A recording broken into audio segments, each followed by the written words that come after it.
창조와 진화라고 하는 해묵은 논쟁, 아마 끝이 나지 않을 이 논쟁 가운데서 저희들은 창세기 말씀을 읽게 되었습니다. 여러분들은 이 말씀을 지금 어떤 마음으로, 어떤 자세로 읽고 계신지 모르겠습니다. 그러나 분명히 이 말씀은 우리가 먹어야 하는 말씀입니다. 예수님께서는 말씀이 육신이 되어 이 땅에 오셨습니다. 공생애를 마치시고 떠나실 때 제자들과 함께 마지막 만찬을 하시면서 나를 먹으라고 말씀하십니다. 내 피와 내 살을 먹어 마셔야, 그래야 내가 너희 안에 있을 수 있기 때문에 그러시죠. 그렇습니다. 그분은 우리 안에 계시기를 원하십니다. 성육신하신 그분은 말씀이십니다. 그래서 우리가 그분이 우리 안에 거하는 방법으로, 그분은 우리 안에 말씀으로 거하시기를 원하십니다. 내 말이 너희 안에 거하면 참 내 제자가 되고 너희가 진리를 알지니 진리가 너희를 자유케 하리라 말씀하셨습니다. 그 말씀이 우리 안에서 살아 움직이지 않는다면 우리가 어떻게 자유를 경험하겠습니까? 저와 여러분들은 이 창세기 말씀을 날마다 먹어야 합니다. 그래야 우리 안에서 능력이 되는 것입니다.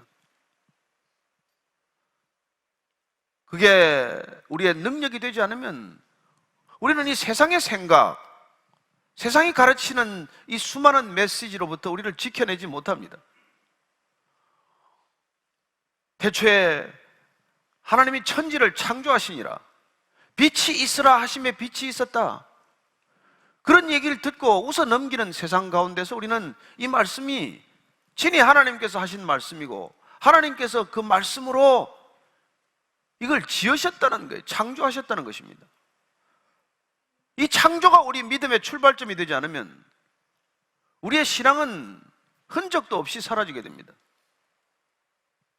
창조란 무엇입니까? 눈에 보이는 이 모든 것들이 보이지 않는 것에서부터 비롯되었다는 것의 표현입니다. 우리가 다 보고 있지만 이것이 실존하는 것이 전부가 아니고 눈에 보이지 않는 것,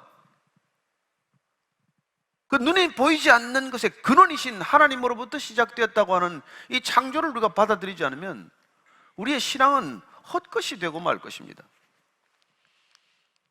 태초에 하나님이 천지를 창조하시니라, 이걸 우리가 믿음으로 받아들일 때 우리는 창조의 현장에 있게 됩니다. 저와 여러분이 언제 창조를 볼 수 있겠습니까? 이 위대한 사건, 장엄한 사건, 상상할 수 없는 사건이 우리 눈앞에 펼쳐지듯 볼 수 있는 것은 믿음의 눈을 뜰 때만 가능한 것이죠. 저와 여러분이 이 창세기를 읽어가면서, 창세기를 묵상하고 창세기를 먹으면서 저와 여러분들이 이 창조의 목격자가 되기를 축복합니다. 이 세상에 이보다 더 장엄한 일이 어디 있습니까? 어쩌면 저와 여러분들이 이걸 읽어가면서 눈물을 흘려야 마땅합니다. 감사해야 마땅합니다. 감동하고 감격해야 마땅합니다. 어떻게 이런 장엄한 것을 보고서 우리가 감동이 없을 수 있겠습니까? 오늘 우리는 창조의 이튿날을, 사건을 보게 됩니다. 창조란 사건이에요.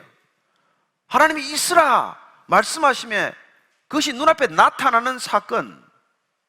그렇습니다. 창조는 우리 눈앞에 말씀이 실제가 되는 사건을 말하는 것입니다. 오늘 먼저 6장 6절 7절 8절 말씀 다시 한번 읽습니다. 시작. 하나님이 이르시되 물 가운데 궁창이 있어 물과 물로 나뉘라 하시고 하나님이 궁창을 만드사 궁창 아래의 물과 궁창 위의 물로 나누게 하시니 그대로 되니라. 하나님이 궁창을 하늘이라 부르시니라. 저녁이 되고 아침이 되니 이는 둘째 날이니라. 이 우리가 읽은 세 절의 모든 주어는 누굽니까? 하나님입니다. 우리는 누구를 주어로 삼고 삼아갑니까? 나예요, 나. 우리는 내 얘기가 중요합니다. 우리는 내 얘기를 남에게 얘기하기를 좋아합니다. 우리는 사람 얘기에 관심이 많아요. 그러나 여러분 기억하십시오. 성경은 하나님이 주어로 쓰여진 책입니다. 그래서 성경이란 어떤 책입니까? 나에 대한 관심에서부터 관심을 하나님께로 옮겨놓는 일입니다. 이 모든 인간의 삶과 역사의 모든 것들의 중심이 인간에서부터 하나님께로 옮겨가는 것, 여러분, 이게 구원입니다. 구원은 본질적으로 창조와 맥이 다 있어요. 창조의 맥밖에 흘러가는 것이 구원사입니다.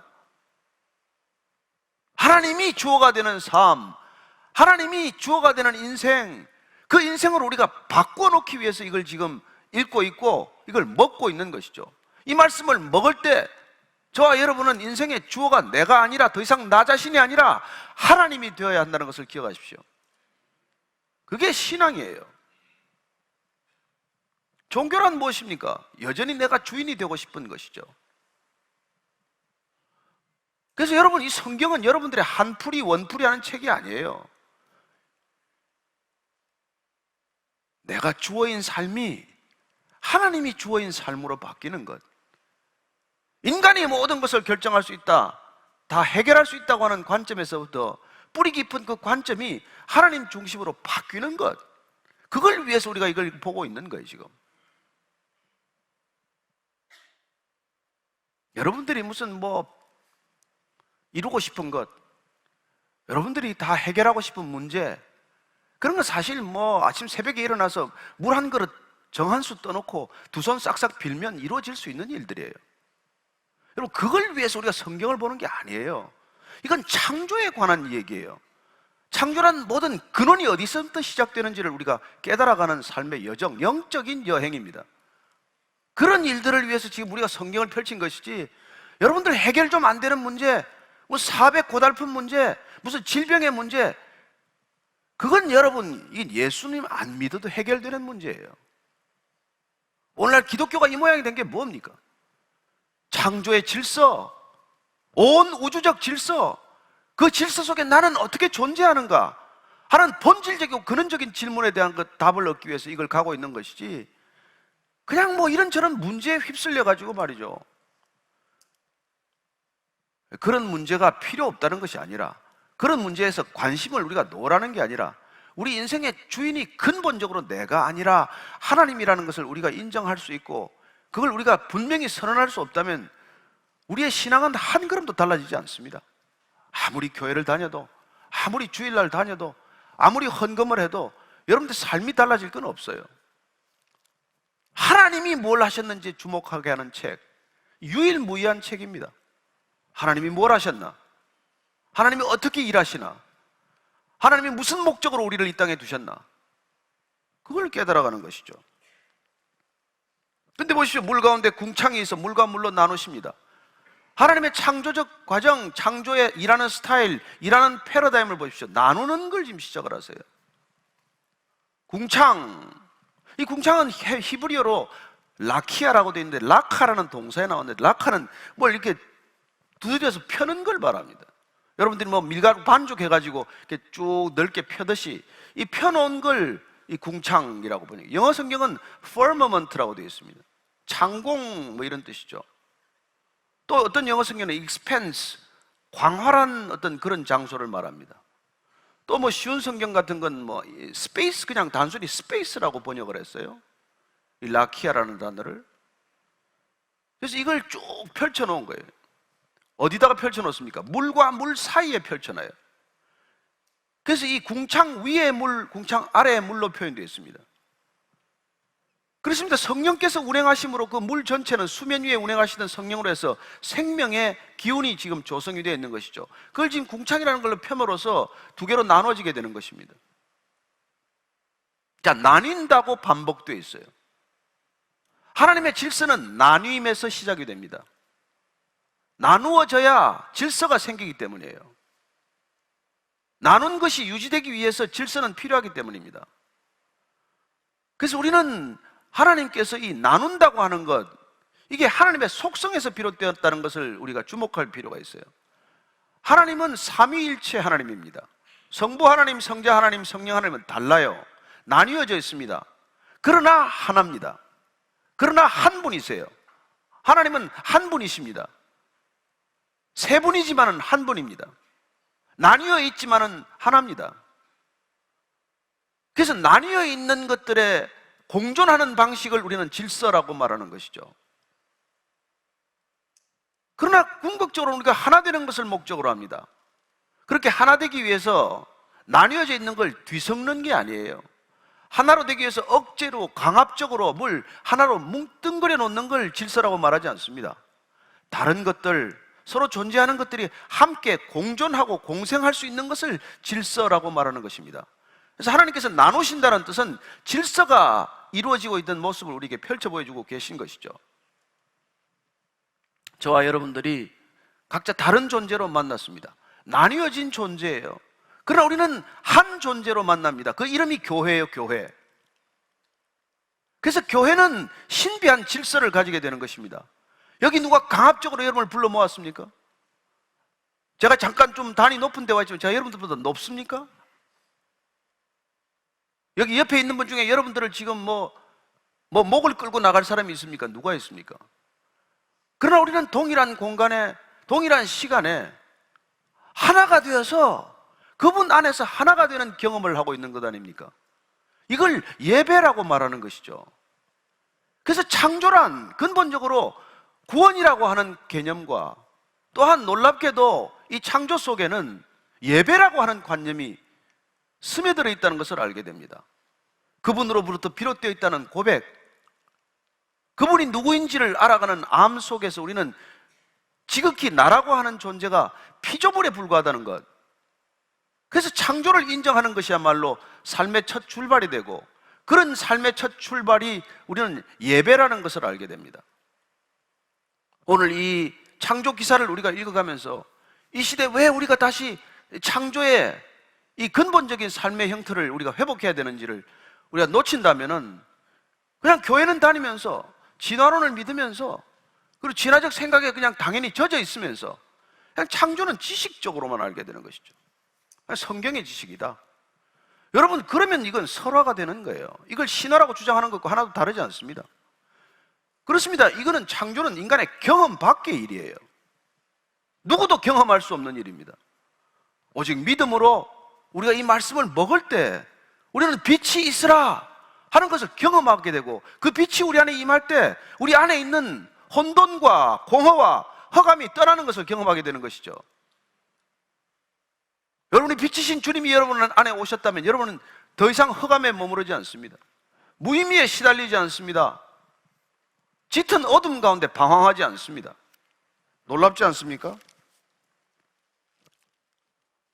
아무도 안 놀랍니까? 나뉜다는 것, 이 나님, 계속해서 오늘 나누는 것을 보게 됩니다. 나누는 것을. 하나님이 그 궁창을 하늘이라고 불러요. 그렇게 광대한 스페이스를 하늘이라고 부릅니다. 히브리어 원어를 쓰면은 좀 제가 죄송한 편이지만 라키아를 샤마임이라고 불렀다 이렇게 되어 있어요. 샤마임은 하늘의 복수입니다. 그래서 이 궁창을 하늘들이라고 부르는 거예요, 정확히. 그럼 하늘이 여러 개가 있다는 뜻입니다. 그래서 물과 물 사이에 하늘이 있고, 그리고 물층 위에 하늘이 있고, 또 우리가 말하는 또 다른 하늘이 있어요.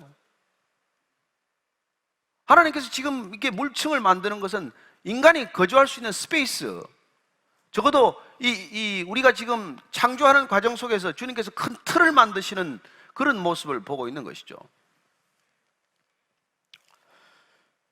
그래서 그 하늘이라고 부르는 그 하늘 중에서 우리가, 여러분들이 기억나실지 모르겠지만 우리 사도 바울 선생은 세 번째 하늘에 다녀왔다고 말합니다. 3층 천이라고 말합니다.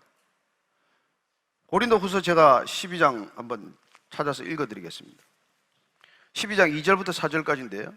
내가 그리스도 안에 있는 한 사람을 아노니 그는 14년 전에 셋째 하늘에 이끌려간 자라. 그가 몸 안에 있었는지 몸 밖에 있었는지 나는 모르거니와 하나님은 아시느니라. 내가 이런 사람을 아노니 그가 몸 안에 있었는지 몸 밖에 있었는지 나는 모르거니와 하나님은 아시느니라. 그가 낙원으로 이끌려가서 말로 표현할 수 없는 말을 들었으니 사람이 가히 이르지 못할 말이로다. 그는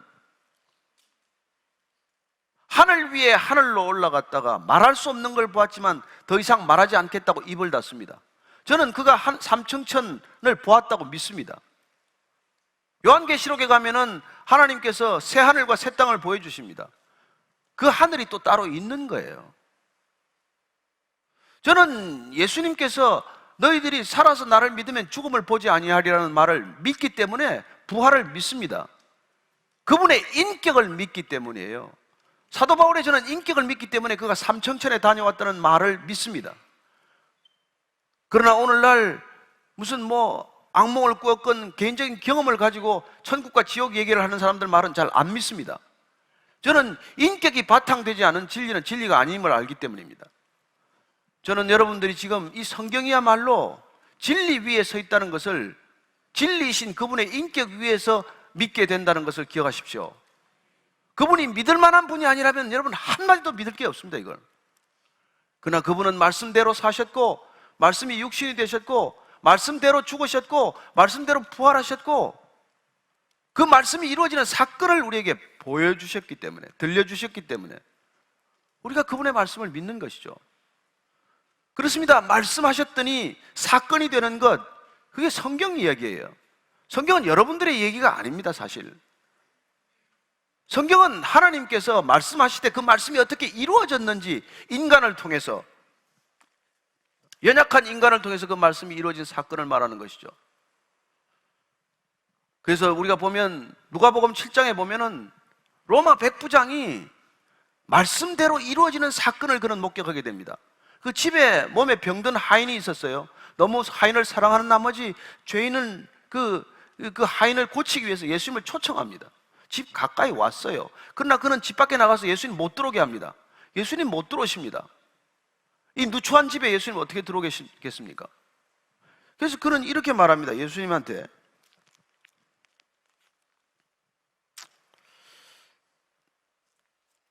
한번 제가 누가복음 찾아서 읽어드리겠습니다. 7장 7절 8절인데요. 그러므로 내가 주께 나아가기도 감당하지 못할 줄을 알았나이다. 말씀만 하사 내 하인을 낫게 하소서. 말씀만 하사 내 하인을 낫게 하소서. 나도 남의 수하에 든 사람이요 내 아래도 병사가 있으니 이들어 가라 하면 가고 저들어 오라 하면 오고 내 종들어 이것을 하라 하면 하나이다. 말씀만 하면 낫겠습니다. 그렇게 낫는 걸 보았다는 거예요. 그분은 지붕을 뚫고 내려온 중풍병자에게 내 병이 나았다고 나가라고 합니다. 나갔어요. 38년 된 베데스다 병자가 일어나, 내 자리를 들고 일어나 걸어가라. 걸어갔습니다. 풍랑이는 갈릴리 바다의 풍랑을 향해서 잠잠하라 명령하셨어요. 풍랑이 잠잠해졌습니다. 무덤에 있는 나사로를 나오너라 그렇게 말씀하셨더니 걸어 나왔습니다. 성경은 하나님의 말씀이 어떻게 우리 눈앞에서 실제가 되는지, 현실이 되는지를 얘기하는 책이에요. 그러니 저와 여러분이 이 성경을 읽으면서 하나님의 말씀이 여러분 안에 와 있지 않다면 여러분의 신앙은 근거 없는 믿음이에요. 뭘 믿고 있는 겁니까? 여러분들 생애가 하나님 앞에서 어떻게 쓰이기를 기대하십니까? 무슨 말씀이 여러분한테 이루어져야겠다는 그게 있지 않으면 여러분들은 소명받은 인생이 될 수 없어요. 하나님의 말씀을 받으십시오. 아멘으로 받으십시오. 아멘으로 화답하십시오. 그 말씀이 내 말씀 되게 하십시오. 그 말씀이 내 안에서 살아 움직이게 하십시오. 그 말씀이 나를 이끌어가게 하십시오. 그 말씀을 통해서 내가 이루어지는 것을 보게 하십시오. 그게 신앙이에요. 지금 하나님의 말씀이 어떻게 이루어지는지를 보고 있지 않습니까? 그 말씀이신 하나님이 이 땅에 육신을 입고 오셔서 하신 공생의 사역도 말씀이 이루어지는 것을 보게 하신 것 아닙니까? 저는 여러분들이 그 말씀에 붙들린 생애가 되기 위해서 올해도 성경을 열심히 붙들게 되기를 축복합니다. 우리 여기 제가 한번 그 얘기 했나요? 우리 여기 오던 형제 한 분 있는데 그 여동생이, 교회는 여기 안 나옵니다만은 딸이 셋이 있어요. 8살, 10살, 12살입니다. 어머니가 아프다고 딸 셋이서 금요 철야 예배를 나가요. 하도 열심히 나와서 상도 받고 이랬어요. 어머니가 갑상선 암에 걸렸어요. 그래서 암 수술 받으러 가는데 어머니가 조금 마음이 좀 불편하고 불안한 나머지 이렇게 좀 딸 앞에서 연약한 모습을 보였더니 둘째 딸, 10살 된 딸이 엄마는 지금 좁은 길로 가고 있는 거야. 안심해. 여러분, 그 아이한테 벌써 말씀이 와 있는 거예요. 우리 성도 한 사람이어서 최근에 큰 어려움을 겪었습니다. 이 성도가 옆에서 도와주고 쭉 지켜보던 친구가 어떻게 이 형제가 이 어려움을 극복해가는 것을 지켜보다가 어느 날 문득 이렇게 말했다고 전해드렸습니다. 너를 보니까 하나님이 계신 것 같구나. 너는 하나님 잘 믿어야 되겠다. 나는 안 믿지만. 저는 저와 여러분을 통해서 우리 신앙의 목표는 한 가지입니다.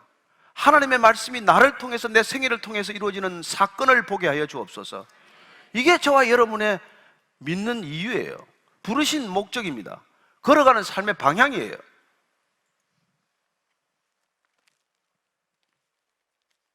구절 10절 한번 읽을까요? 9절 10절 시작. 하나님이 이르시되 천하의 물이 한 곳으로 모이고 묻이 드러나라 하시니 그대로 되니라. 하나님이 묻을 땅이라 부르시고 모인 물을 바다라 부르시니 하나님이 보시기에 좋았더라. 천하의 물이 한 곳으로 모였습니다. 그러면서 묻이 드러났어요. 그렇죠. 땅과 바다가 나뉘어지는 것을 보게 됩니다. 그리고 묻을 땅이라고 부르시고 모인 물을 바다라고 부르시니 하나님이 보시기에 좋았더라고 말합니다. 자, 바다와 땅이 나누어지는 것, 그렇게 나누어진 대로 함께 공존하는 것, 그게 질서란 말이에요. 고난 가운데 빠진 욥이 하나님을 괴로워합니다. 하나님께서 그에게 욥기 38장 예를 보면 계속 질문을 쏟아내십니다. 땅과 바다를 가르는 하나님. 한번 욥기를 한번 찾아보십시오. 욥기 38장.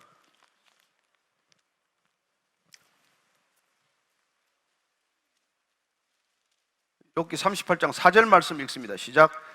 내가 땅에 기초를 놓을 때 내가 어디 있었느냐? 내가 깨달았거든 말할지니라. 8절 읽습니다. 바다가 그 못에서 터져 나올 때 문으로 그것을 가둔 자가 누구냐? 여러분, 바다가 어떻게 해서 이 둥근 지구라고 하는 둥근 구체 위에 있는 바다가 어떻게 해서 그게 지금 이 경계를 지킬 수 있냐는 것이죠. 그런 거에 대해서 지금은 과학적으로 몇 가지 대답을 하기 시작을 했어요. 그렇다고 하나님이 죽었다, 하나님은 없다, 그렇게 단정하는 얘기들이 있습니다. 그러나 과학자들 중에서도 과학을 하면 할수록 이건 도대체 우연히 생길 수는 없는 일이다. 단순히 빅뱅에서부터 여기까지 올 수는 없는 일이다.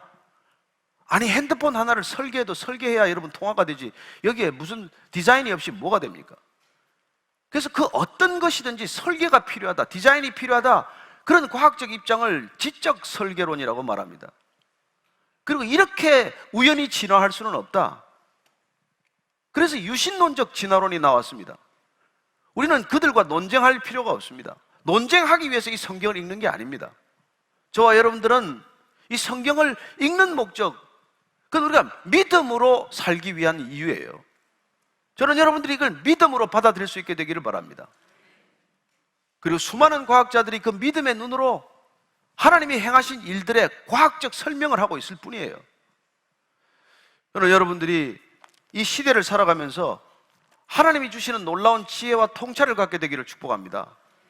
이 세상을 이기는 방법이에요. 이 세상을 넘어서는 방법입니다. 이 세상의 질서 너머에 있는 하나님을 보지 못하면 인간의 질서 수준밖에 알지 못하는 것이고, 인간의 질서는 시간이 갈수록 점점점 더 악해지고 있고 타락하고 있고 부패하고 있는 것 아닙니까? 여러분, 뭐가 적자 생존입니까? 한번 생각해 보십시오. 여러분, 지금 초미세먼지와 미세먼지가 이렇게 늘어나는데 저는 호흡기가 약해요. 아마 적자 생존이 어려울 거예요. 공기가 더 나빠지면. 그럼 저는 도태되겠죠. 그래서 여러분, 호흡기가 강하고 미세먼지나 초미세먼지에 강한 사람들이 살아남는 걸 적자 생존이라고 부릅니다. 그래서 그 사람들이 살아남는 걸 진화라고 말합니다. 뭐가 진화예요? 퇴화한 거지. 처음 만든 온전한 기관, 처음 생겨난 온전한 호흡기, 이 계통으로 이걸 우리가 망가진 환경 속에 적응 못하는 것, 그래서 우리가 죽어가는 게 그게 정상이지 오래 살아 버티는 게 정상입니까? 저는 여러분들이 죽게 되면 그냥 죽게 되기를 축복합니다. 적자 생존을 해야지, 어떻게 하든지 살아남아야지. 독재 체제에서 자꾸 살아남는 게 여러분 적자 생존입니까? 부패한 조직 관료 사회에서 그렇게 이렇게 계속 변절해가면서 살아남는 게 적자 생존입니까? 그걸 진화라고 말할 수 있습니까? 아니요, 퇴화하고 있는 거예요. 착각하지 마십시오. 여러분, 진화의 생각 자체는 기본적으로 처음보다도 나중에 나아질 수 있다는 생각이에요. 우리가 창조란 기본적으로 하나님이 처음부터 온전하게 지으셨다는 것을 전제하는 것입니다. 그게 있어야 구원의 의미가 있고, 그게 있어야 우리가 본질적으로 하나님께로 돌아가는 회복이 가능한 것이죠. 무엇을 우리가 회복이라고 말하고 뭘 우리가 구원이라고 말하겠어요? 그래서 창조를 여러분들이 들여다보면 들여볼수록 구원의 본질이 무엇인지를 다가가게 됩니다. 창조를 이해하지 못하면 구원은 의미가 없는 것이죠.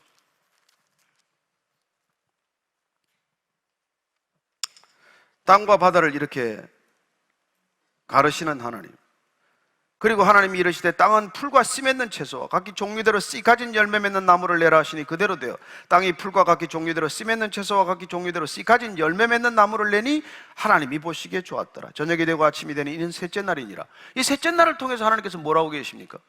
땅과 그리고 땅에 있는 식물들을 지금 내는 것을 보게 됩니다. 내라 하는 건 싹이 나라는 뜻이에요. 근데 여기 보면은 지금 풀과 채소와 나무가 각기 그 종류대로 지어졌다는 것입니다. 여러분, 풀이 채소가 되고 채소가 나무가 되지 않습니다. 풀과 나무는 기본적으로 달라요. 풀은 풀이고 나무는 나무입니다. 하나님이 만드신 건 풀은 풀이고 나무는 나무예요.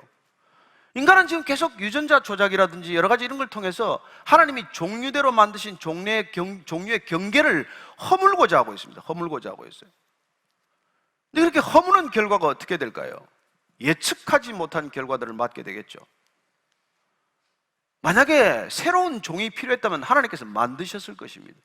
우리는 다 알지 못해요. 왜 그 종이 거기에 존재하는지. 우리 좁은 지식으로 어떻게 다 알겠습니까? 우리는 모기가 뭐 그냥 천적같죠. 여러분, 모기 잡아먹어야 사는 짐승도 있더라고요. 모기를 개구리가 먹고 개구리가 뱀을 먹고, 그래서 또 인간은 뱀을 먹나요? 어쨌든 존재해야 되는 건 존재해야 될 이유와 목적이 있는데, 우리 보기에 좋은 것, 우리 보기에 좋지 않은 것이 기준이 되면 기본적으로 생명 질서를 해체한다는 것입니다. 하나님이 보시기에 좋았더라고 하는 것은 우리가 손댈 이유가 없어요. 그건 온전하다는 뜻입니다. 뭐 동의가 되는 분도 있고 안 되는 분도 있겠지만, 저는 여러분들이 하나님 입장에 설 수 있게 되기를 바랍니다. 내 생각을 내려놓고 하나님의 생각이 나를 지배하도록 하는 것, 내 말이 아니라 하나님의 말씀이 나를 이끌어 가도록 하는 것, 그게 우리가 신앙하는 이유죠. 14절부터 한번 19절까지를 읽겠습니다. 시작. 하나님이 이르시되 하늘의 궁창에 광명체들이 있어 낮과 밤을 나뉘게 하고 그것들로 징조와 계절과 날과 해를 이루게 하라. 또 광명체들이 하늘의 궁창에 있어 땅을 비추라 하시니 그대로 되니라. 하나님이 두 큰 광명체를 만드사 큰 광명체로 낮을 주관하게 하시고 작은 광명체로 밤을 주관하게 하시며 또 별들을 만드시고 하나님이 그것들을 하늘의 궁창에 두어 땅을 비추시게 하시며 낮과 밤을 주관하게 하시고 빛과 어둠을 나뉘게 하시니 하나님이 보시기에 좋았더라. 저녁이 되고 아침이 되니 이는 넷째 날이니라. 우리가 금방 찬양을 불렀지만은 어떻게 이렇게 아름다울 수가 있습니까? 여러분, 이 창조의 과정에 우리가 한번 지금 목격자가 돼서 한번 지켜보고 있다고 칩시다. 얼마나 장엄한 광경입니까? 얼마나 위대한 역사입니까? 어떻게 하나님이 저렇게 별을 달고 말이죠, 달을 만들고 태양이 있고 말이죠. 우리가 아까 찬양하지 않았습니까? 제가 일부 찬양할 때 너무 감동해서 계속 눈물을 흘리다가 설교를 못할 뻔했는데 너무 감동인 거예요. 최근에 어디 해외 다녀온 분이 오지에서 이 그 밤하늘에 쏟아지는 별들을 보고 울다 왔다는 얘기를 들었습니다만, 저는 가능합니다. 이런 감사, 감동, 감격이 있는 삶이 되는 것이죠. 시편 한번 8편 찾아서 읽어보시겠습니까? 시편 8편 1절부터 4절까지 한번 큰 목소리로 우리가 한번 주님을 찬양하는 마음으로 읽어보십시다. 시작. 여호와 우리 주여, 주의 이름이 온 땅에 어찌 그리 아름다운지요, 주의 영광이 하늘을 덮었나이다. 주의 대적으로 말미암아 어린 아이들과 젖먹이들의 입으로 권능을 세우시며 이는 원수들과 보복자들을 잠잠하게 하려 하심이니이다. 주의 손가락으로 만드신 주의 하늘과 주께서 베풀어 두신 달과 별들을 내가 보니 사람이 무엇이기에 주께서 그를 생각하시며 인자가 무엇이기에 주께서 그를 돌보시나이까. 아멘. 아멘. 도대체 우리가 뭔데? 저와 여러분이 뭔데 도대체? 뭔데 이 장엄한 우주를 보게 하십니까? 이걸 감격과 감동과 감사로 살아가는 사람과 그냥 우연이라고 보고 살아가는 사람은 얼마나 다른 삶을 살까요? 하나님께서 저와 여러분들을 사랑하셔서 이 모든 것들을 베푸셨다고 생각하고 사는 사람과 이 모든 것들이 물질일 뿐이고 그냥 하나님의 손길, 하나님의 손결, 하나님의 숨결 그런 게 어딨냐? 그래서 내 거친 숨결로만 살아가는 사람하고는 얼마나 다른 삶을 살게 될까요? 그리고 하나님께서 지으셨던 Made in God 그 레이블을 못 보는 사람하고 모든 것마다 하나님께서 Made in God 하는 그 태그를 보는 사람하고 삶은 얼마나 달라질까요? 여러분, 창조란 그런 삶의 이게 차원으로 우리를 이끌어가는 것이죠. 그래서 하나님이 지으신 것들에 대한 질서를 인정하고 하나님이 지으신 것들에 대한 주권을 인정하고 그때 여러분 우리 개인이 가지고 있는 문제의 8, 90%는 다 해결되게 되어 있습니다. 그걸 인정하지 않기 때문에 이 모든 문제가 얽혀 있는 거예요. 해결되지 않습니다. 방황할 뿐이에요. 하늘의 궁창에 광명체를 답니다. 큰 광명체, 작은 광명체, 해와 달을 다는 것이죠. 공중에 마치 매달듯이 달아놓습니다. 우리 1950년대, 60년대는 그때는 반려견 시대 이런 게 아니었습니다. 비싼 동물들이라고 해도 그때는 꿈이, 로망이 오직 금붕어 2마리 키우는 거였어요. 그래서 집집마다 이제 이게 금붕어 키우기 위해서 애들이 졸라대면 아버지가 어항을 탁 사옵니다. 어항을 사가지고 와서 고운 모래를 밑에 깔아요. 근데 작은 자갈돌을 좀 깔고 또 아름다운 돌을 몇 개 넣고 또 수초를 심고 멋부리는 아버지는 물레방앗간을 하나 또 탁 넣고 그리고 광명체를 위에 달아요. 형광등을 딱 달고 그 다음에 기포기를 또 달아요. 공기 기포기를 달고 그래가지고 이제 물을 담아야 되잖아요. 물은 또 수돗물 하면 또 금붕어 죽기 때문에 샘물을 떠가지고 와야 돼요. 샘물 떠와서 물을 딱 붓고 그 다음에 이제 금붕어 2마리 봉투에, 비닐봉투에 든 거 사가지고 오는 거예요.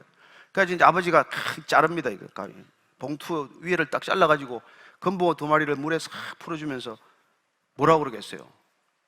붕어야, 금붕어야, 돈이 얼마 들었는지 아니? 그렇게 묻겠습니까, 여러분?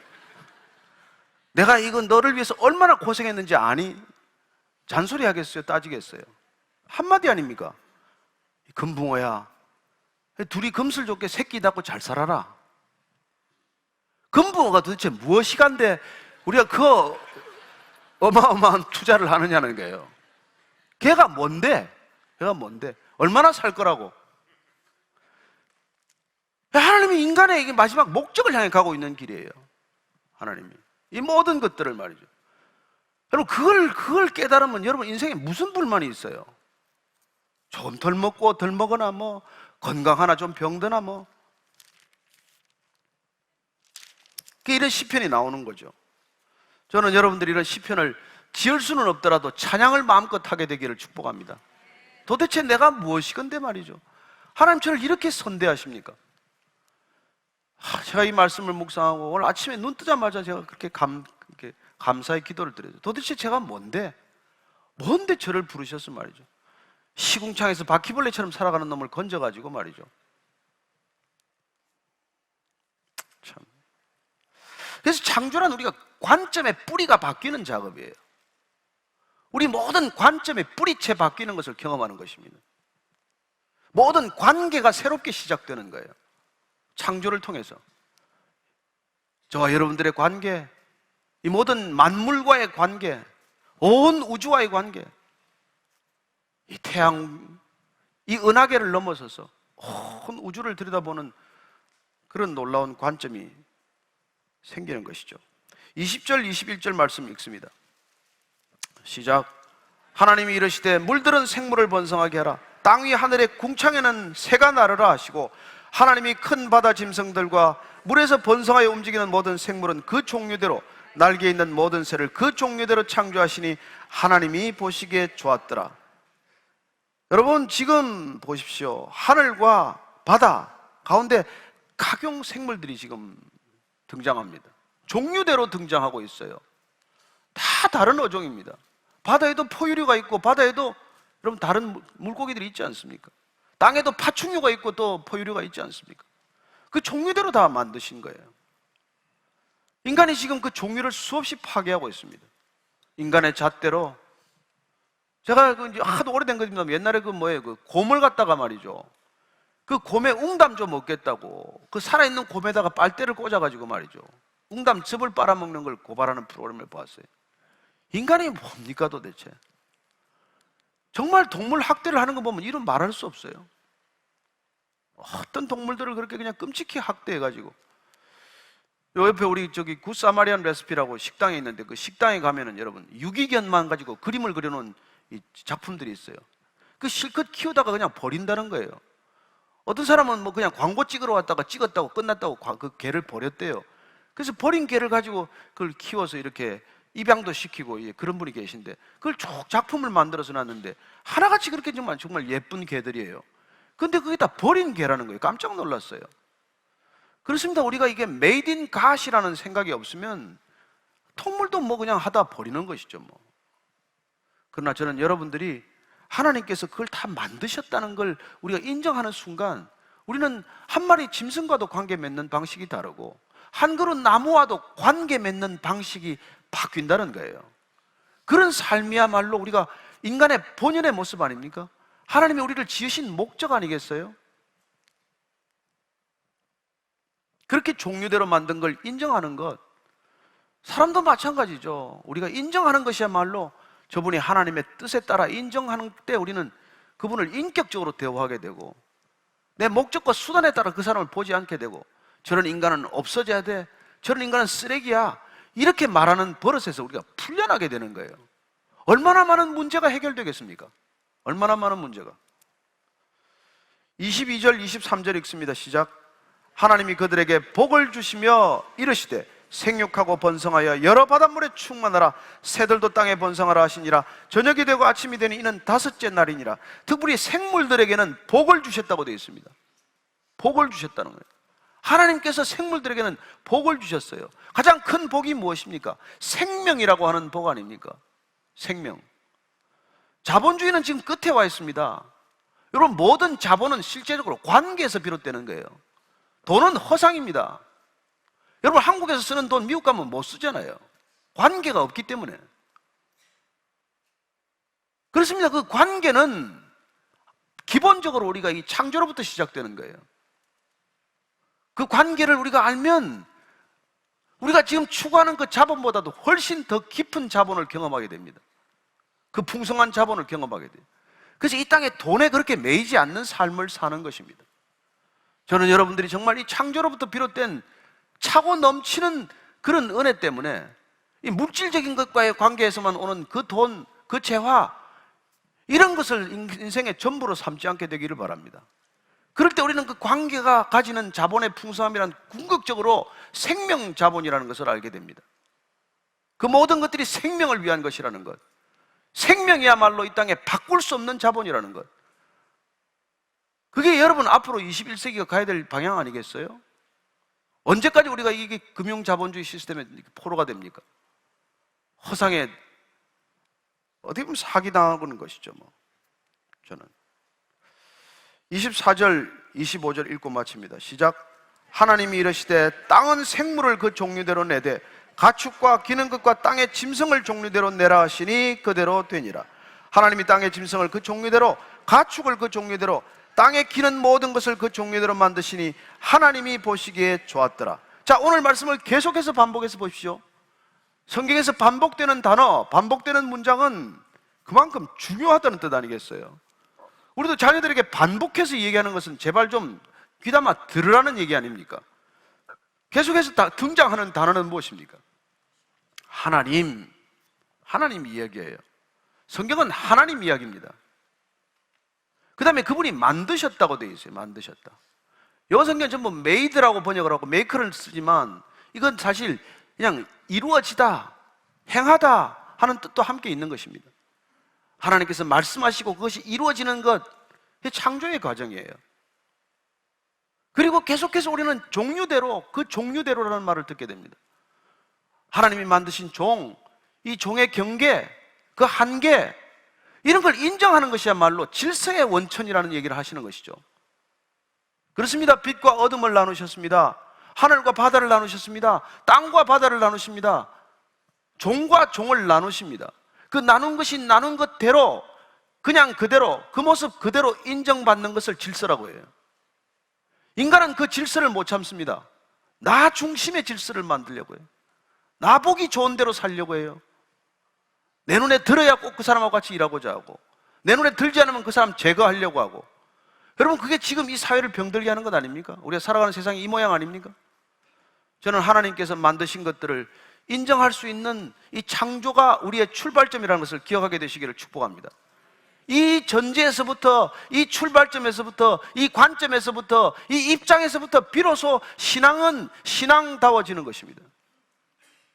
바른 신앙은 창조에서부터 시작되어야 합니다. 그 어떤 종교도 창조에서 시작하지 않는다면 바른 목적지가 없는 셈이에요. 저와 여러분들이 이 21세기에 2018년에 그렇게 진화론이 극성을 떨고 있고 진화가 모든 것을 결정하는 것처럼 결정하는 이 세대에서, 이 시대에서 우리가 어떻게 우리 신앙을 지켜낼 것이며 우리 신앙의 궁극적인 목적이 어디인지를 우리가 놓친다면 이건 전부 헛짓이에요. 헛일이에요. 다시 기억하십시오. 창세기를 읽는 것으로 그치지 마십시오. 창세기를 먹으십시오. 통째로 먹으십시오. 그리고 말씀이 여러분의 능력이 되게 하십시오. 말씀이 내 안에서 살아 움직이게 하십시오. 말씀이 여러분을 이끌어가게 하십시오. 이 신앙인이에요. 오늘 기도할 때는 정말 주님, 이 창세기를 읽으면서 그 말씀이 나한테 와서 말씀이 다 새겨지기를 바라고, 그 말씀이 내 안에서 생명으로 살아 움직이기를 바라고, 하나님 그 생명이 이 땅에 죽어가는 생명 가운데 접붙임 받게 하여 주옵소서.